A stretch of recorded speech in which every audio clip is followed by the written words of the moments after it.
Talk to me about when you first became concerned that there could be a problem. Um, Gosh, I mean, he's had some sort of strange behaviors from grade one, where he was quite hard on himself, and if he got a question wrong, he'd berate himself and tell himself, say, "I'm so stupid," and he would sort of hit himself on the head. And then being a bad loser, that's been quite a big one all the way through. If it doesn't matter what sort of game, how small or how big, if he lost, um, it was like the end of the world. But I think the problems really started around grade two, probably, where he started having some issues on the social side. So schooling, on the academic side, 100%, no issues. But he started having a lot of fights at school, fairly small ones to start with. So he would, if they were playing a game, he would accuse people of cheating if he wasn't winning, and he'd want to change the rules in the middle of the game. And obviously that didn't go well with the others. One of the aftercare teachers came to him and said, "Kaelan, there's something wrong with you." And then the other kids started calling him a nickname, and he'd be walking at school, and it didn't matter who the child was. He didn't even know them sometimes. They would walk past and call him this name. And he didn't tell us about this. He kept very quiet. And it was only at the end of grade four, but when we'd pick him up from aftercare and he'd say, "I hate the school. I don't want to go to school anymore. I hate school." And going from a child who'd originally loved school to this was where we started thinking something's wrong. And that's when we first took him to see a psychologist. I mean, he used to walk around and he used to know absolutely everyone. He used to know what everybody did, who was related to who. He was just an absolutely social child who could talk to anyone and anyone could talk to him. And he was just one of those social connectors. He knew whose sibling was doing what sport and how well they were doing, and he just knew everything about. It seemed like he knew everything about everyone. That kind of social being to someone who absolutely didn't want anything to do with anyone at school, basically. So it was a massive, just a massive change. decline. And that was in grade four. And then grade five was last year, and obviously we had lockdown, and that's when we hit rock bottom with him. The homeschooling obviously is out of routine. To try and get him to do any work at home it actually became unbearable at home as well. And we really hit rock bottom just after the level 5 lockdown started. And guys, what did you see at home, if I can ask? What did you experience at home on an emotional front? What was going through his mind, do you think?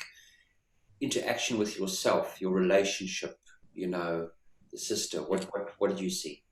He's always seemed a little immature for his age, his EQ. So his IQ is right up there, but his EQ seemed a couple of years behind.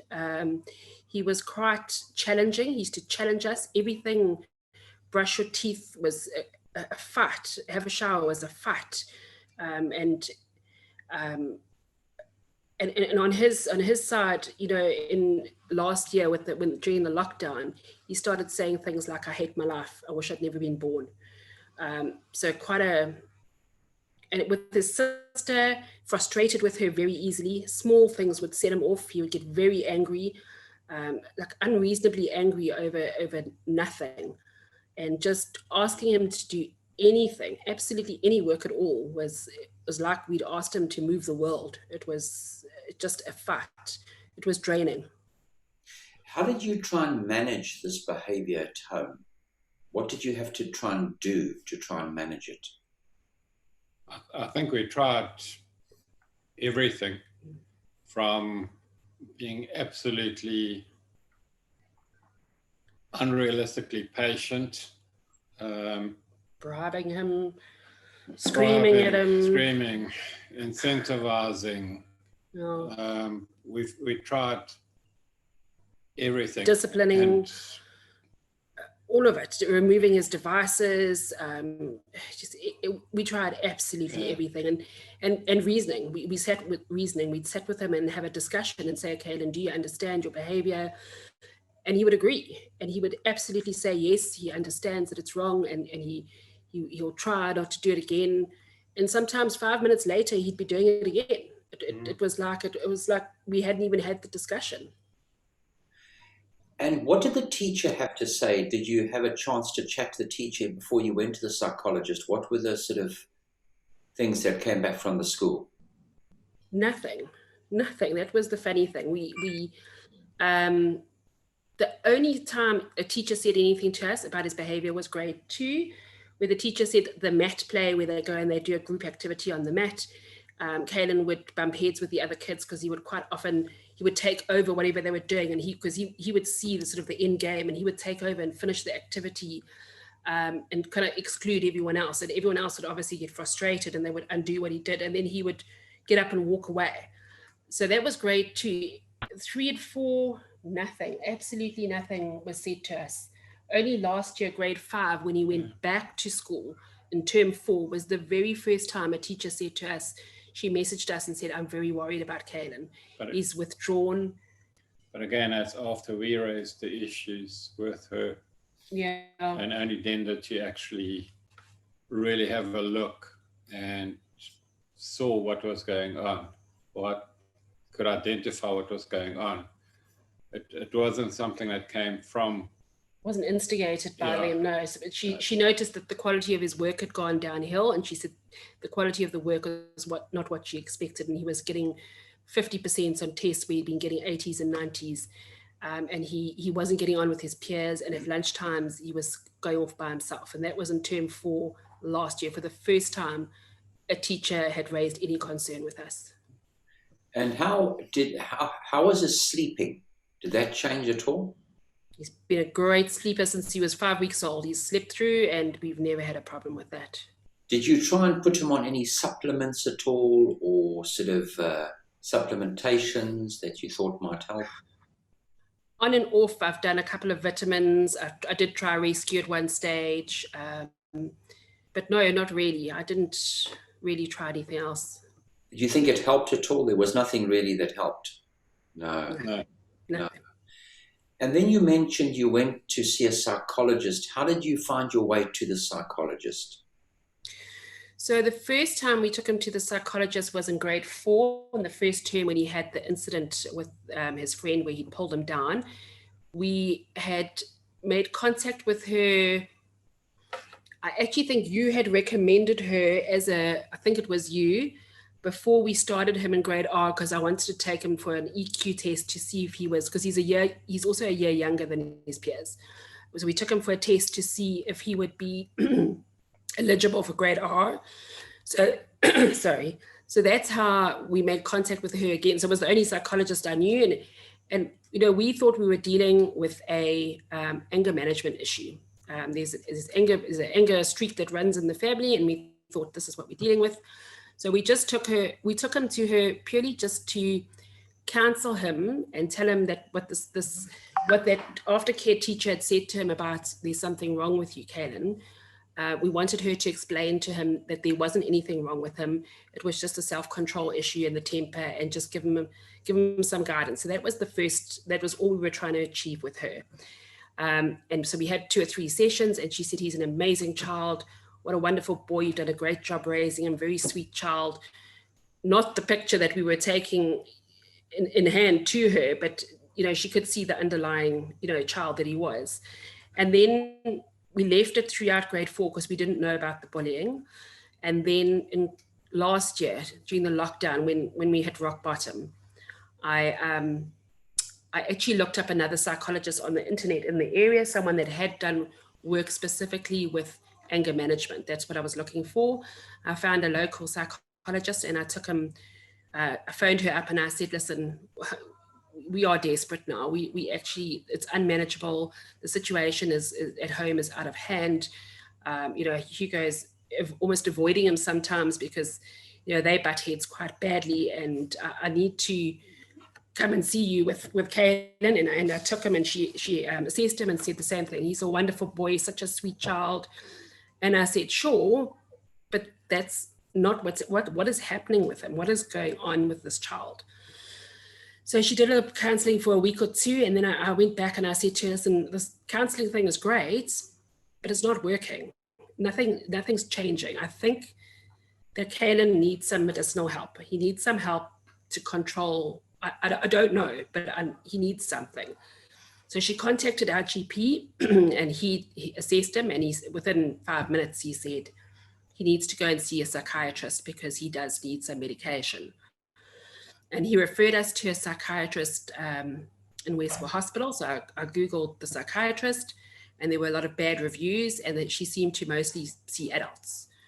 So I said, well, this is not the one. So I went back to the psychologist, and she said to me, no, there's a psychiatrist that comes in, and she works mostly with children. So I thought, well, great, that's where we're going to go. So we made the appointment, and we had the session. And she went through all the questions and assessed him. And at the end of the session, she said to me, he has ODD, oppositional defiant disorder. Now, I'd obviously been doing some research beforehand, and he ticked all the boxes for ODD. So I thought, okay, great, this is it. But in my research, I had seen something about ADHD. So I asked her, and I said, does he have ADHD as well? And she said to me, no, not at all. And I said, but this whole session, he's been sitting here, he's been fiddling with his mask, and he's been fiddling with his socks. And she said, a child with ADHD would never have sat still through this 30-minute session. He would have been up and running around the room. He definitely doesn't have ADHD. And that's when she put him on the meds for the ODD. 2 weeks in, we increased the dosage because it has kind of taken the edge off a little bit, but the behaviors were all still there. We were still struggling. She increased the dosage again, and then she added another medication for anxiety as well. And she said to me, look, he needs to go for counseling with a psychologist regularly. She will give him the coping mechanisms to get through the issues, and along with the medication, he will basically, within a year, we'll get him off the meds and he'll be fine. And Hugo, yes, what did you see at that time, if I could ask you as well? Like the counseling was great. You walked out of counseling after seeing the psychologist. He walked out, he was quite chipper and happy.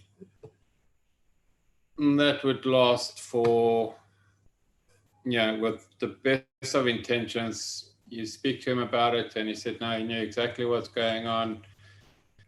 Yes, she did help him, but an hour and a half later, there'll be another trigger. So, I think that the biggest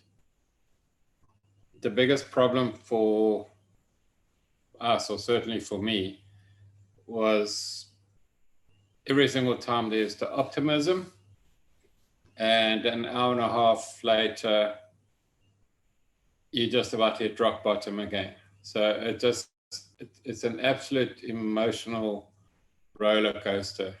You keep believing every single time, this is going to work, this will help. And she also, the same psychologist, fantastic boy, wonderful personality, all the good stuff that we know, everything we know he is, or he used to be. So yeah, it's the roller coaster ride. It's just up and down. You don't know what is around the corner 30 seconds from now. So you're almost tiptoeing around your own child because you don't know what's going to trigger him and how he's going to react to something simple. You know he's not going to become violent towards us, but aggressive. Vocally. And yes, you're afraid of the comments about I might as well go and kill myself.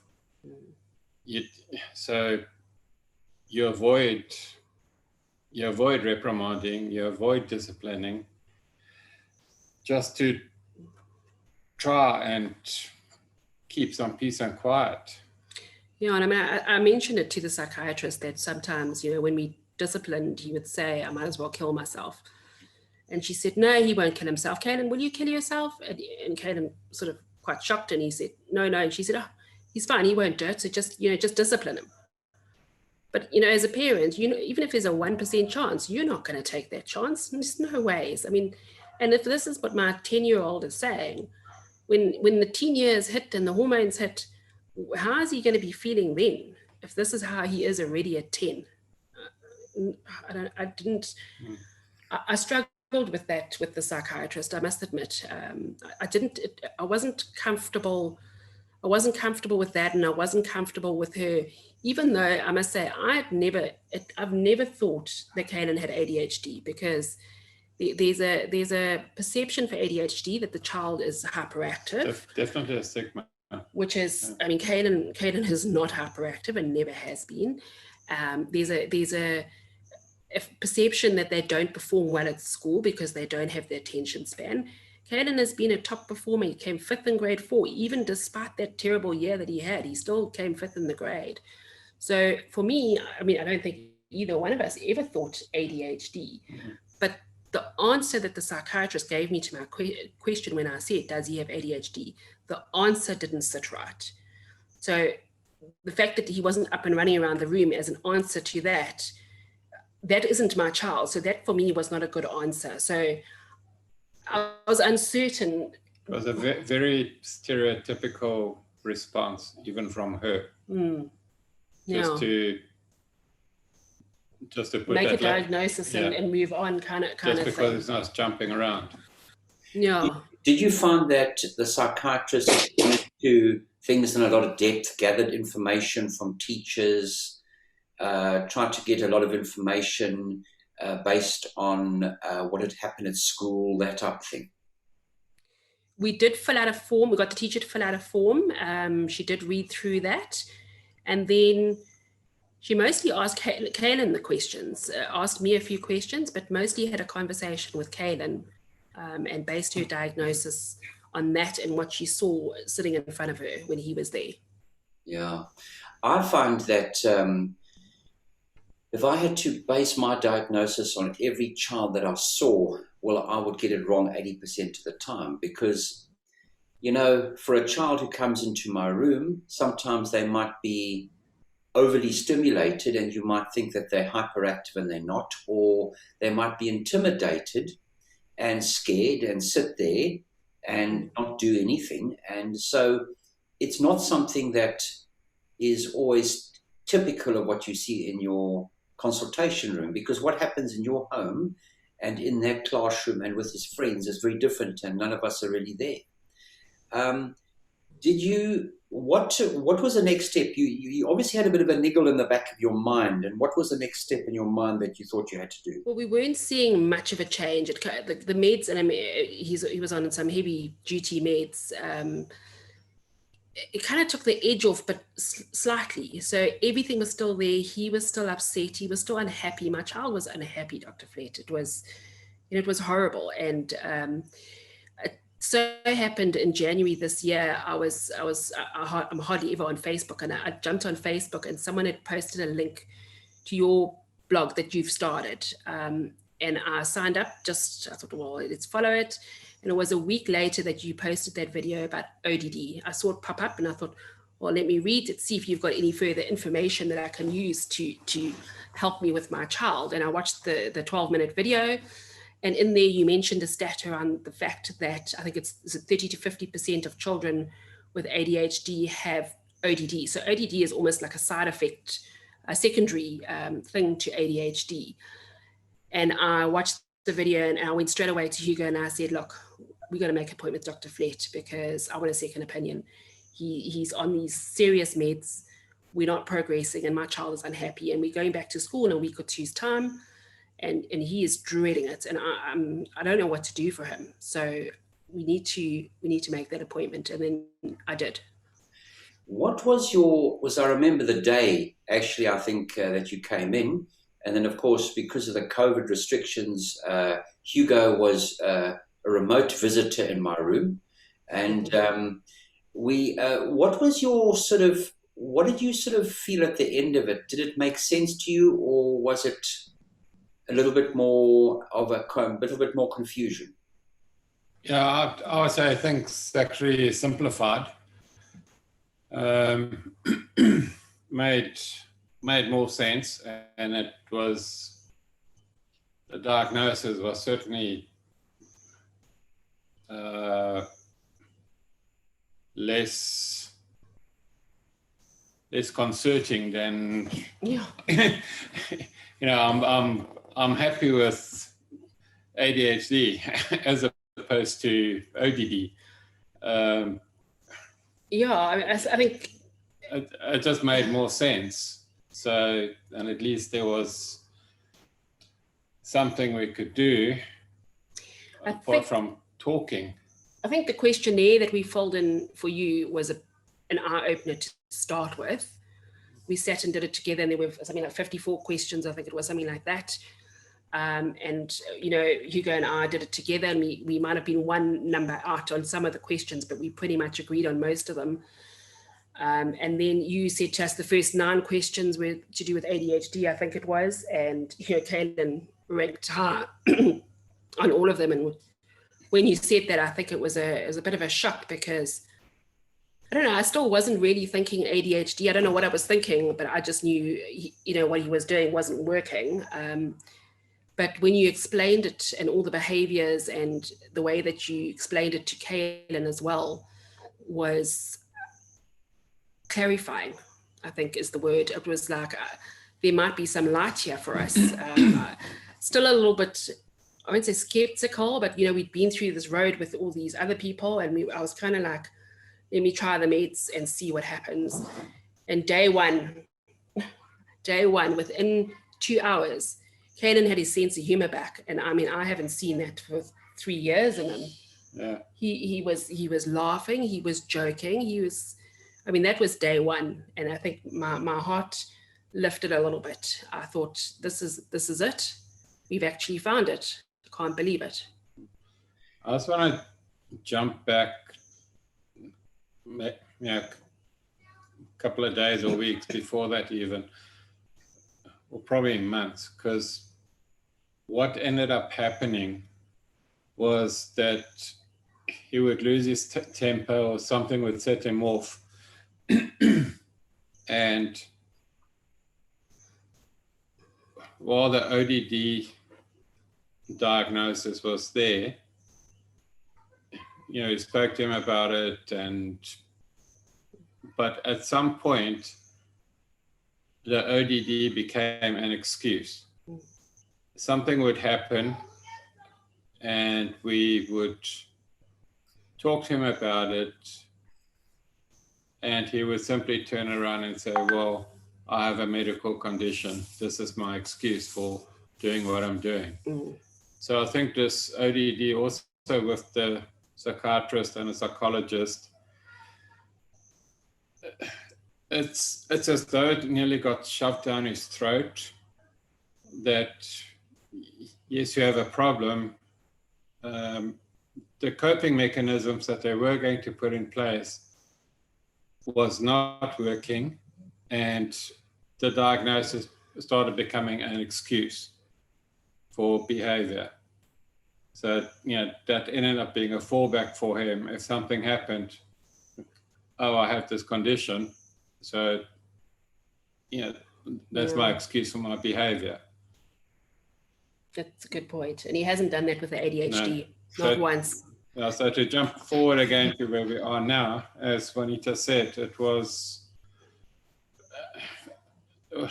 we 95% of the time, we have our son back, the child that he used to be.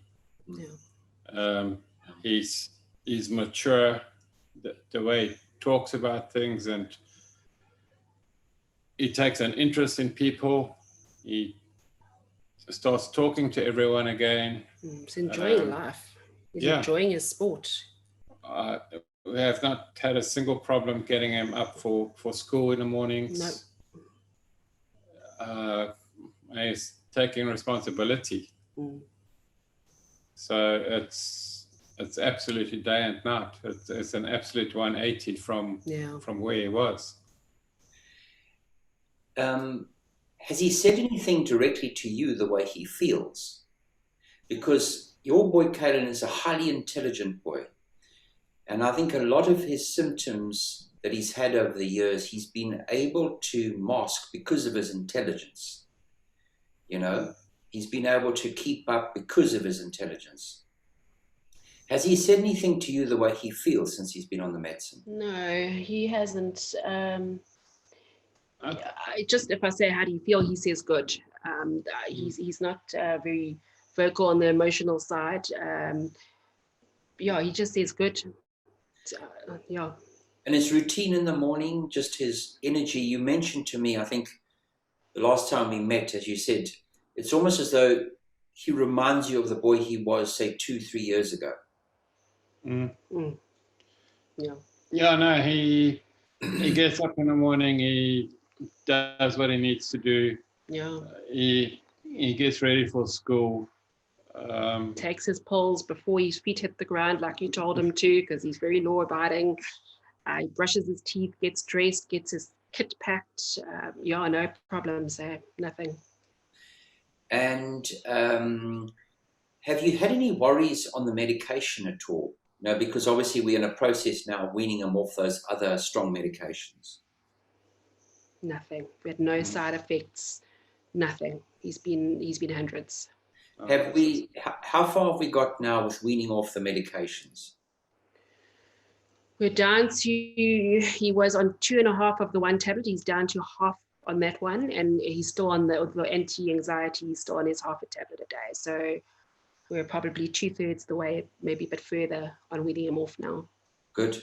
Yep. And from your side, this perception that ADHD, you have to be a hyperactive, a hyperkinetic, moving individual that is frenetic, or somebody who is kind of almost like on another planet in a sort of a daydreaming, like a brain fog, out there. And, just those sort of stereotypes. And just to sort of kind of, I suppose, emphasize the fact that, ADHD, the name ADHD, it says I've got a bit of attention, I'm a bit busy. It belittles the diagnosis. It belittles the severity of the problem. It's like saying somebody who has autism, they talk a bit funny and they flap their hands. That's all they do. When it's a very serious condition if you have something like autism. So, I think that the impulsivity of emotional control, that is what Kaelan has challenges with. He has that difficulty in controlling, they say it's the mind's heart, that ability to kind of just quell that anger sometimes that he feels when he is under stress and he's distracted. Can I ask just finally, what are your concerns with the medicine? Have you seen any worries that you would like to talk about with the medication and side effects? I haven't really seen anything. I mean, when you first put him on the new con, I researched it, and I did see someone said something, it's like the cocaine of whatever they said it was, and I thought, and I said that to you, and he was like, what, cocaine? And I said, well, no, it's not cocaine, but it's, I think along that schedule of drugs. But, I think Dr. Flett, that you understand the medication. I think that you're giving him the right dose. So I'm not concerned that you're going to overdose him. You're keen to get him off the other meds, which I'm very happy about. Side effects, I mean, he's got a sinus infection at the moment. I did see that is one of the side effects, sinuses, and he can be a sinus. What one factor I think, and that I think is sometimes just to sort of, dispel the myths when they do a study on a medication, so they trial it, they have to report every single symptom while you're on a medication. So if you had a toothache, they'd have to put toothache down. If you had a rash, they'd have to put rash down. If you had your hair went a bit grey, they'd put grey hair. They'd have a toenail that fell off, a toenail that fell off. So it doesn't cause side effects of sinusitis, by the way. So maybe so that it doesn't do that at all. It's just that when they, so the other thing is it's not related to any cocaine, but you know that's the myth. It's a stimulant medication. It can be abused. Concerta or Nucon or Contramol, you can't, because it's a long-acting preparation. The only one that can be abused is Ritalin. If you crush it up and you snort it or inject it into your vein quickly, you'd get a high in 30 seconds. That's the only way you can do that. So, you know, just I suppose, you know, it's such a learning curve for all these things. There's so much to know, you know, and what I'm very happy with is, you know, when you see a chemical imbalance with a problem like ADHD, it is such a well-documented, researched problem. And when you see a reaction in 2 hours, that's amazing. You know, that really is amazing. Yeah. And any other sort of concerns that you might think about with the medication and things that you might think about? Is there any other concern that you have? I think eating. Yeah, we'll let you off at school. The eating is still a problem. He's still eating a huge amount. I hoped that with the reduction of the Zoxidone that we would have seen less of that, but he seems to be actually eating more. So that's a bit odd. But I don't know. We'll see when he's off it completely if it makes a difference. I'm hoping. And then also the anti-anxiety medicine can also lead to eating. Yeah. Okay. But I think with Kaelan as well, he also has that impulsivity, doesn't he? You know, he has that impulsivity, which is part of his nature, I think. And you know, once he starts to feel better about himself, does some sport, more active, you know, we can hopefully see a reduction there. But anything else you'd like to add? I've taken up enough of your time, and I'm sorry about that this evening. Yeah, I just want to say one thing, Dr. Fletters. You know, the thing for me is that, you know, if your child has got a broken leg, you know, you don't wait a week or a month to take them to the hospital. And if you get to the hospital, they don't say, we're going to call the cardiologist to come and operate on the leg. You know, you need the orthopedic surgeon. So there's definitely a stigma attached to mental ailments or mental illnesses, if you will. And we're guilty of it as well. We kind of saw there was an issue a few years back and we dithered over, do we take him, what do we do? Let's try a bit of rescue, let's try a bit of this. And, you know, I regret it. We should have had him at the right person back then. But, you know, we also thought it was maybe just an anger issue. And, you know, just an assessment would have told us. I mean, it hurts no one to do an assessment, and we should have probably have done it a couple of years back. And the other part is, you know, like I said about the cardiologist operating on the leg, you know, yes, someone referred us to a psychiatrist that works with children, but they aren't a child psychiatrist. And that's another regret of mine, is that, you know, we should have had a child psychiatrist. I don't know if there are any in Durban, I've got no idea. But I mean, we ended up with you, and that's, you know, the great thing, thankfully. So, you know, my advice is if you think that there's any issue, is check it out. Just have an assessment done. If there's nothing, you know, great, move on. If there is, catch it early. Start treating it before their self-confidence erodes. It erodes very quickly, and it can do a lot of damage. And, you know, get the right person in to look at your child and help them. Right. Yeah, I think also when the issues started, as you said, it's stress, it's anxiety. Yeah. Those are not the typical thought of symptoms of ADHD. Yeah. So you doubt yourself. You doubt. There's just no ways we would have ended up even thinking that it's ADHD. No. He's not atypical in what we think of as an ADHD. I mean, there it is in the name, hyperactive. It's in the name, ADHD, hyperactive. He's not. So that's why, you know, we never for 1 second, but that's why I go and do an assessment with the right person and, you know, get to the bottom of it.